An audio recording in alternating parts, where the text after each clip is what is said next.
Assalamu alaikum dear students, this is Muhammad Amin, your English language teacher.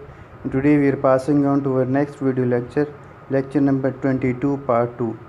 इस lecture में हम use of has और had का इस्तेमाल पढ़ेंगे।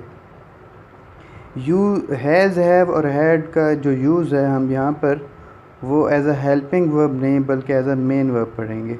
जब इनको हम एज अ मेन वर्ब फ़िक्रे में इस्तेमाल करते हैं तो they are used to show possession, तो ये मलकियत को ज़ाहिर करने के लिए इस्तेमाल होते हैं। जैसे आई हैव अ कार, इसमें हैव जो है वो मेन वर्ब है और पोजेशन को मलकियत को ज़ाहिर कर रहा है। मेरे पास एक कार है। दे हैड अ डॉग, वो एक कुत्ता रखते थे या उनके पास एक कुत्ता था। यहाँ पर हैड जो है वो मलकियत को ज़ाहिर करता है।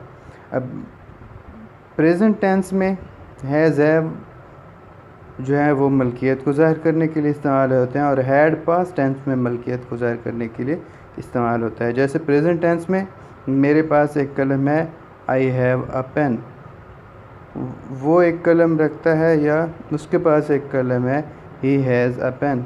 हैव जो है वो आई और प्लूरल प्रोनाउंस के साथ इस्तेमाल होता है, जबकि हैज़ सिंगुलर प्रोनाउंस के साथ इस्तेमाल होता है।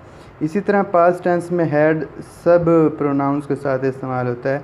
जैसे हमारे पास एक खूबसूरत घर था, we had a beautiful house, इसमें हैड जो है वो वी के साथ एज अ मेन वर्ब इस्तेमाल हो रहा है और पोजेशन को ज़ाहिर कर रहा है। ये हैज़ हैव और हैड का इस्तेमाल है। आपने जो है पेज नंबर 72 और 73 पर जो एक्सरसाइज हैं,